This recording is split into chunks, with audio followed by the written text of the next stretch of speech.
Olá, de volta por aqui com mais um vídeo. Aqui quem está falando é o Alexson Gomes. Obrigado a você que está aí nos acompanhando. Sempre dou essa dica no início do vídeo. Se você não se inscreveu, se inscreva, participe, porque assim toda vez que eu postar algo novo, você será avisado primeiro, tá certo? Bom, no vídeo de hoje eu tenho algumas lições que podem interferir diretamente na sua vida, que podem inclusive mudar a sua vida para melhor se você estiver disposto a ouvi-las e aplicá-las aí no seu dia a dia, no seu cotidiano. Eu acho muito legal a história porque a gente encontra algumas lições que foram escritas, aprendidas, aplicadas há séculos atrás e que essa sabedoria ela atravessa os anos e está disponível hoje nas nossas mãos, está disponível ao nosso alcance. Isso é muito importante. As pessoas, às vezes, precisam dar mais atenção a essas sabedorias. Talvez são algumas coisas comuns que são ditas, né, que foram replicadas e repetidas ao longo de todos esses anos, mas pode ser que a gente não tenha prestado atenção nelas, ou pode ser que a gente, sabendo que essas lições vieram de homens que verdadeiramente venceram, né, a gente vai ter mais ânimo de aproveitá-las no nosso dia a dia, tá certo? Bom, você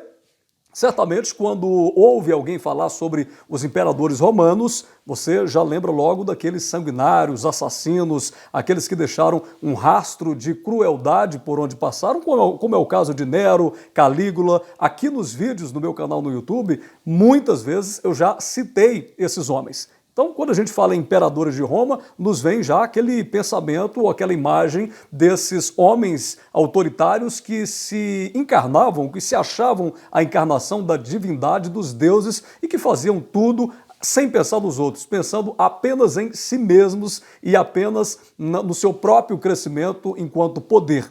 Bom, o imperador que eu vou falar para você hoje e que nos traz uma lição muito importante foi um homem bom. O imperador Marco Aurélio reinou, foi imperador aproximadamente do ano 107 até o ano 180, e ele deixou um caderno de anotações pessoais. Olha que importante, deixou um caderno em que ele fazia suas observações e anotações provindas ou provenientes das suas experiências na guerra, na vida, e esses cadernos se transformaram em algo que nós conhecemos hoje como as Meditações de Marco Aurélio, né? Sabe-se, inclusive, que se tem uma ideia de que ele escreveu tudo isso como um depoimento pessoal, como notas e reflexão no seu próprio diário, mas que nem tinha intenção de publicar, dizem alguns historiadores. E o fato é que isso foi encontrado, foi exposto, publicado, e hoje nós temos acesso a essas observações que têm uma grandiosidade muito interessante, principalmente pelo contexto da história, o momento que ele vivia, que era um momento dramático no Império Romano. Então veja só, a gente está diante das Meditações de Marco Aurélio. Agora, primeira coisa que nós precisamos entender, você lembra que o Marco Aurélio ele faz parte daquele conjunto de influências filosóficas que nós conhecemos como o estoicismo. Tem vídeos aqui meu no canal, muitos vídeos falando sobre isso. Bom, o estoicismo basicamente traz algumas lições para a vida, que a gente pode aplicar no cotidiano, para saber como é que a gente pode viver melhor, como a gente pode alcançar uma espécie de paz de espírito, como a gente pode ser interiormente imbatível. O estoicismo, ele prega isso, e dentre as suas várias lições, uma delas é que o que faz as pessoas sofrerem não são os acontecimentos em si, mas as interpretações que nós fazemos dos acontecimentos, de modo que a dica é: enfraqueça as suas expectativas diante da vida. Quando você encara a vida dessa maneira, sabendo que não é a coisa em si que está te fazendo sofrer, mas é a sua opinião sobre ela, o seu pensamento, o seu martírio, a sua agonia. Então o estoicismo basicamente parte desse pressuposto. Então, o Marco Aurélio, né, tendo essa influência estoica, ele deixa algumas lições nesse seu caderno de meditações que podem ser aplicadas e trazer um bem-estar para o nosso dia a dia e para a nossa vida, nos fazendo diminuir as expectativas, enfraquecer as fantasias em relação à vida, lidar com a realidade e, com isso, a gente se transformar em pessoas muito mais seguras interiormente e capaz de enfrentar a vida, capaz de ir para a luta, de fazer as coisas acontecerem e não se abalar tanto com essa loucura que é o mundo, tá bom? Então, eu separei alguns pontos aqui de Meditações de Marco Aurélio, um conjunto de livretos de uma leitura muito fácil, se você puder, leia. O que eu vou citar aqui são apenas algumas pinceladas, tem muito mais do que isso. Se eu perceber que o vídeo está ficando muito grande, eu vou dar uma pausa e continuar depois. Mas são apenas algumas pinceladas desses conselhos, dessas anotações, né? Não vou dizer conselhos, essas anotações que ele tinha no seu caderno de meditações e que são para nós hoje grandes lições. Primeira coisa, primeiro ponto que eu anotei. Se você quer se transformar em alguém imbatível interiormente para a vida, alguém que não fica se enfraquecendo à toa, ele diz: previna a si mesmo. Ao amanhecer, diga para si mesmo: eu vou encontrar no meio do caminho gente que fala demais, gente egoísta, gente egocêntrica, ingrata, mas não me sentirei surpreso nem perturbado, pois não consigo imaginar um mundo sem tais pessoas. Primeira lição do Marco Aurélio, que serve para a gente aqui. Quando você acordar, saiba de uma coisa: você está indo enfrentar a vida real. Na vida real você vai encontrar pessoas ingratas. Quantas pessoas que estão aí, mas eu estou chateado porque fulano foi ingrato comigo, eu fiz alguma coisa para ele e aí ele não me retribuiu. Ora, já se previna quanto a isso. Você vai encontrar pessoas ingratas o tempo todo. Você vai encontrar pessoas que, de certa forma, não vão retribuir o seu esforço o tempo todo. Você vai encontrar pessoas intrometidas, insolentes, astuciosas, invejosas. Esse é o contexto do mundo, não tem como fugir disso. Essas pessoas estão aí e essa é a vida real. Agora, se você sai de casa com sentimentos opostos dessas meditações, desses conselhos, o que é que vai acontecer? Você sai achando que tudo que você fizer, alguém tem que reconhecer. Quando você comentar alguma coisa, você tem que receber um elogio. Quando você tiver uma ação, você tem que ser aplaudido. Aí você vai sofrer muito, porque o mundo não vai te tratar dessa maneira, né? Quantas vezes na nossa vida nós agimos com muita boa vontade e somos interpretados de uma forma absolutamente equivocada? Quantas vezes na nossa vida nós fazemos tudo por alguém e recebemos em troca a ingratidão? E recebemos em troca ações que nós não esperávamos. Então, essa é a vida.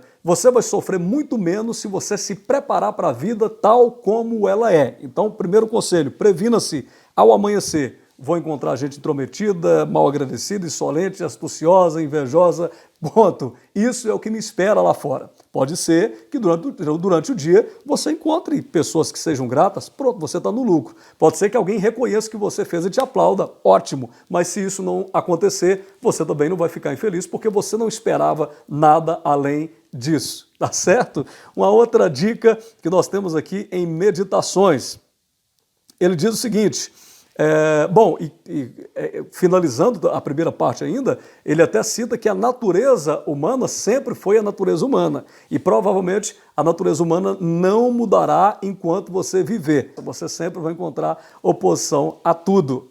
Depois tem uma outra dica que é contra um dos grandes problemas que a gente tem na humanidade, que é o excesso de preocupação ou de ansiedade. Nos dias de hoje, você tem tanta coisa para fazer, para pensar, para preocupar, que no final das contas você fica entupido de coisas e não produz nada e vai deitar.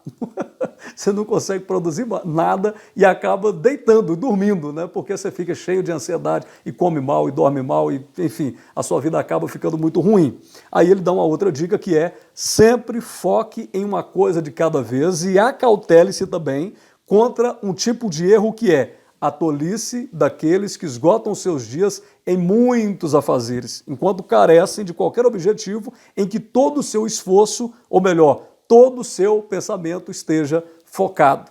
Uma outra fonte geradora de ansiedade e preocupações. Sujeito que tenta fazer tudo ao mesmo tempo. Eles tentam ser tudo ao mesmo tempo. E aí ele não consegue ser nada. Tem um outro pensador, me parece que é o Michel de Montaigne, que diz que a alma que quer estar em todos os lugares ao mesmo tempo não está em lugar nenhum. O que é que você precisa fazer? Foque em uma coisa de cada vez. Ao amanhecer, o que é que você tem? O dia de hoje. Você não tem o dia de amanhã, nem o passado. Não adianta você ficar preocupando com o dia de amanhã e nem se lamentando pelo passado. Agora, faça a seguinte reflexão. O que é que no dia de hoje você pode fazer? Pegue uma coisa de cada vez, anote, foque nela, vai até o final. Isso vai te dar satisfação, sensação de dever cumprido, alegria e, enfim, você vai ver uma boa produção sendo resultado do teu foco. faça uma coisa de cada vez, né? Defina aquilo que você quer, aquilo que você precisa fazer como prioridade, se dedique a fazer e aí você percebe, dia após dia, perceba, tem que ser todo dia, e aí você perceberá que você vai ficar menos cansado e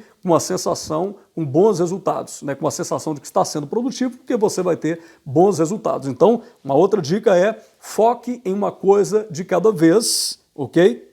E não caia na tolice de esgotar os seus dias com muitos afazeres, enquanto carecem de qualquer objetivo em que todo o seu esforço, todo o seu pensamento esteja focado. É necessário que você defina aquilo que você quer, que você defina o seu foco, a sua caminhada e todos os dias você abrace aquilo com muita alegria, com muita dedicação, fazendo uma coisa de cada vez e aí você vai longe. Não importa, não fica olhando à sua volta não. Foque naquilo que você tem o desejo de fazer e necessita. Você vai perceber que até em coisas pequenos afazeres, quando a gente acorda durante o dia, bom, tenho tanta coisa para fazer, e aí você não sabe o que vai fazer, foque em uma coisa de cada vez, tá certo? Bom, para não ficar muito longo o vídeo, vamos aqui numa terceira dica, que é não desperdice o que resta da sua vida especulando sobre os seus vizinhos ou sobre os outros, a menos que seja para um mútuo benefício. Imaginar o que tal e qual estão fazendo e por quê. Ou o que dizem, pensam ou planejam, ou seja, qualquer coisa que te afaste da fidelidade para com o soberano dentro de si mesmo, significa perder oportunidades para realizar outras tarefas. Uma terceira dica é não desperdice o seu pensamento, a sua vida, preocupado com o vizinho, preocupado com o que o outro está pensando, o outro está fazendo. Olha, é necessário que você saiba que a opinião das pessoas, o que as outras pessoas estão fazendo, a caminhada das outras pessoas dizem respeito a elas. Você precisa colocar o teu pensamento, o teu coração em quem você é, né? E fugir daquele sofrimento, daquela sofreguidão em relação ao que o teu vizinho, o teu amigo, o teu colega pensa. Fazendo essas coisas, a sua vida pode ficar um pouco mais leve. Estou vendo aqui que o vídeo está muito longo, vou dar uma pausa e no próximo vídeo sobre isso eu trago mais reflexões. Aquele abraço, tchau, tchau. Não se esqueça de se inscrever aqui nesse canal, mandar para os seus amigos e participar para que a gente possa ter uma interação bacana. Tchau!